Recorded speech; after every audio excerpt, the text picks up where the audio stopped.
don't know where I can go. Fun's getting low. Winter is a coming fast and colder than the last. Pity for me, cold as can be. When breezes blow with ice and snow, no wonder then I sing time and again. Welcome to Sparky on Ice, the coldest podcast on the internet. Today is September 19th, and I have been on ice for 36 days. Welcome back, everyone. I've been trying to come up with a nickname for the listeners of the show. In my previous show, we called them Yackers, but I think I need something different for this one.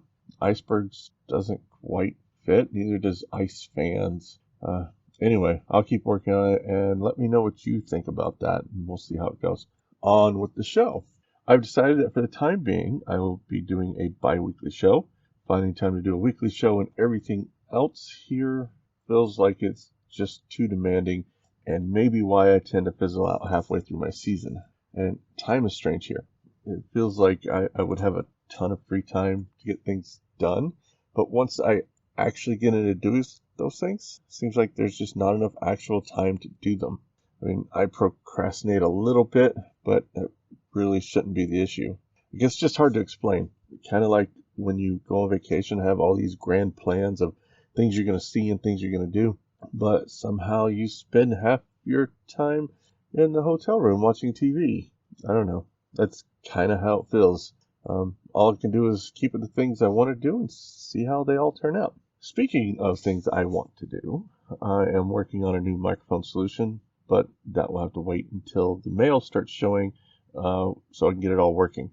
I need a different cable to hook up two microphones so that I can do interviews, and hopefully they get here on the next few flights. I want to do interviews because I want you to meet some of the amazing people here and learn about their life on the ice as well.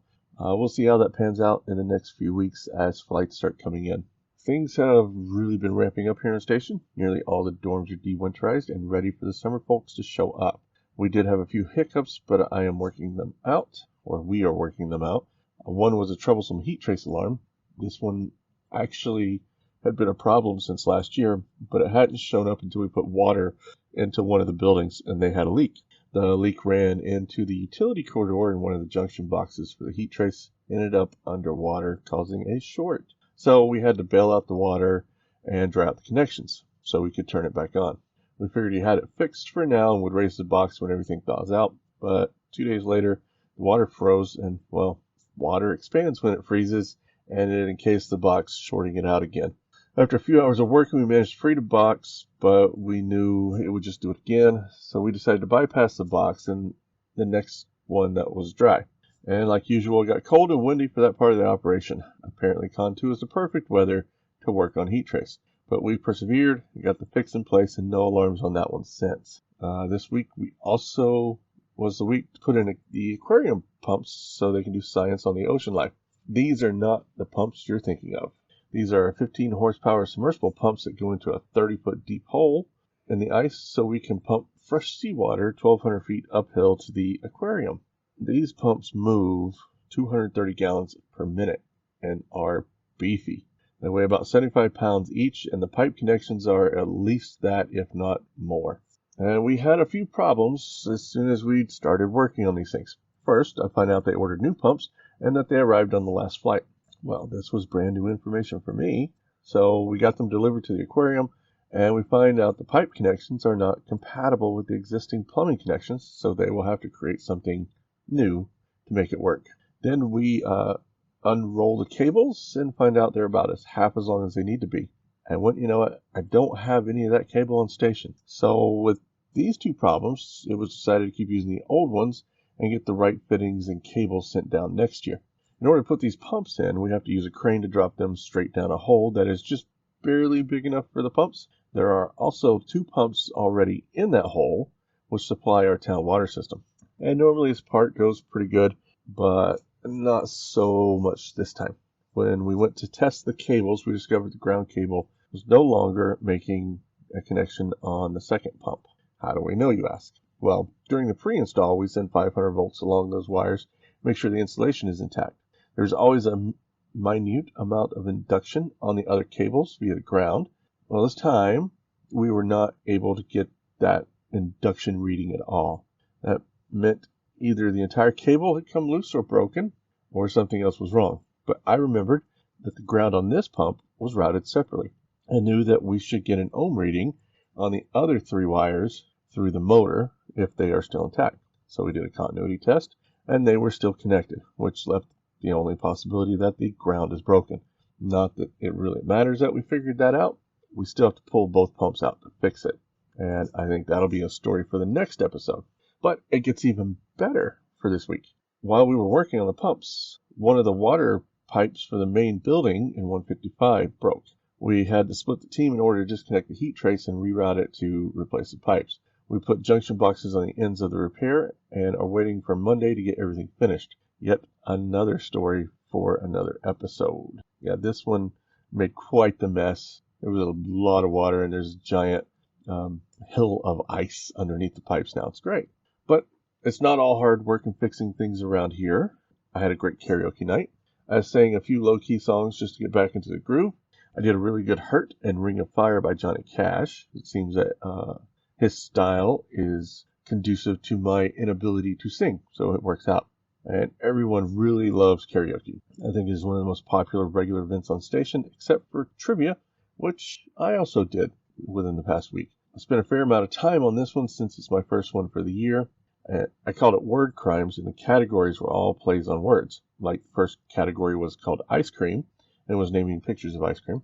The next was Ice Scream, and it was guessing scary movies by plots. I also had Cartoons and Cartoons, naming songs about cars and naming animated characters by silhouette.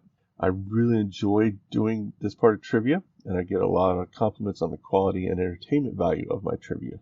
Who knew I would be good at entertaining crowds of drunk people?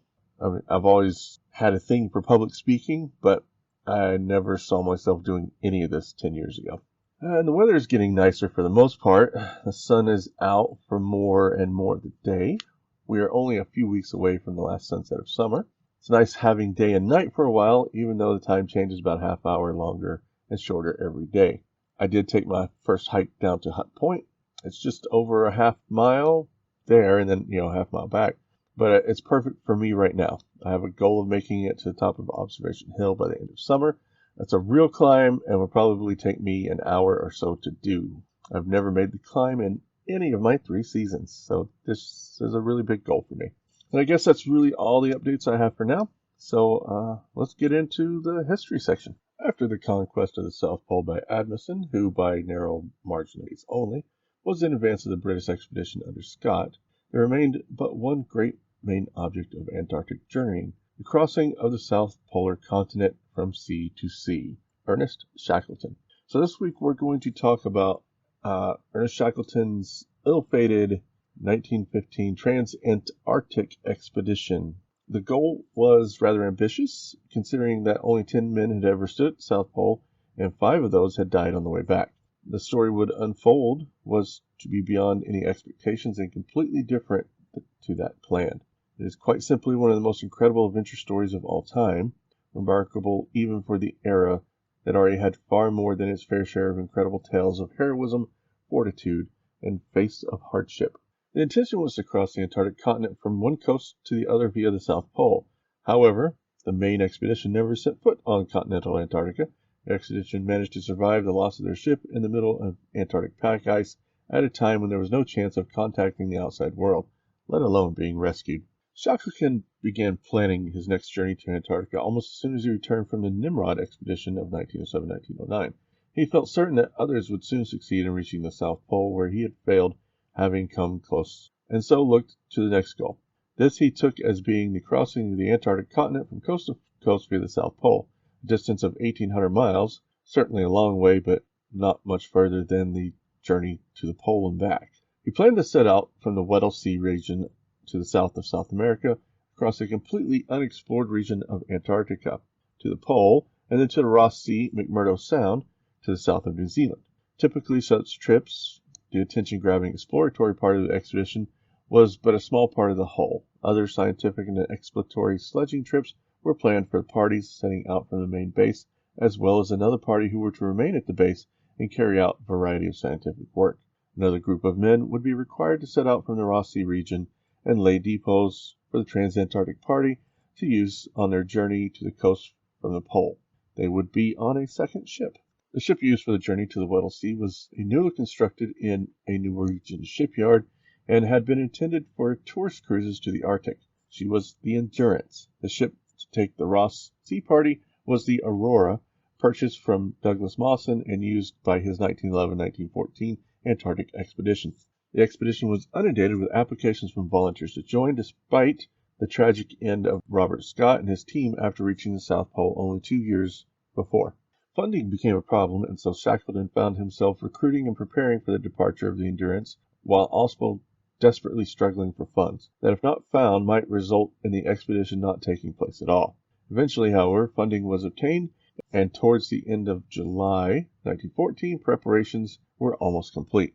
However, World War I was looming on the horizon. The Endurance was anchored off Southend on August 4, 1914, when Shackleton read the newspaper the order for general mobilization of troops and supplies, along with calls for volunteer soldiers.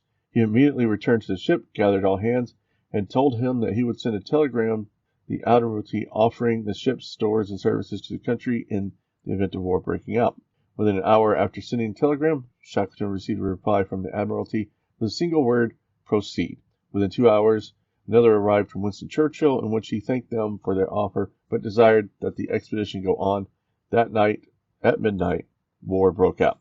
On August 8th, the Endurance sailed for the Antarctic via Buenos Aires and the sub-Antarctic island of South Georgia, where there was a Norwegian whaling station, and it was thought that the war would be over within 6 months, so when it came time to leave for the South, they left with no regrets. On November 5th, 1914, they arrived at South Georgia. Shackleton learnt much from the whaling captains about the conditions between there and the Weddell Sea, which indicated that this was a particularly heavy ice year. The plan had been to spend only a few days collecting stores, but instead the Endurance remained at South Georgia for a month to allow the ice further south to disperse. This month was one where bonds of friendship and mutual respect were formed between the Endurance crew and the Norwegian whalers. The Weddell Sea was known to be particularly icebound at the best of times, and the Endurance left with a deck load of coal in addition to normal stores to help with the extra load on the engines when it came to pushing through pack ice in the Weddell Sea to the Antarctic continent behind. Extra clothing and stores were taken from South Georgia in the event the Endurance may have to winter in the ice if caught in the Weddell Sea as it froze and unable to reach the continent first. They left South Georgia on 5th of December 1914. The Endurance battled her way through 1,000 miles of pack ice over a 6-week period and was 100 miles, one day, from her destination when on the 18th of January 1915, at 76 degrees 34 minutes south, the ice closed in around her. The temperature dropped dramatically, cemmenting together the loose ice that surrounds the ship. As the ship's storekeeper wrote, she was like an almond in a piece of toffee. On the one hand, this was not totally unexpected. It had happened to ships in the Arctic and Antarctic many times, but it was a significant setback for Shackleton. The disappointment must have been bitter. He was 40 years old, his country was at war, and the expedition had taken huge amounts of effort and energy to prepare. He was unlikely to have this opportunity again. Nevertheless, his men looked towards the boss, as they called him. His collection of Royal Naval sailors, rough and ready trawler hands, and recent Cambridge University graduates, amongst others, were now dependent on the man who had led them to this place, this very unfortunate predicament. And that we will end part 1 of the Shackleton expedition. In the next episode, we will cover the journey through the pack ice. And that's all I've got for you this week. Stay warm.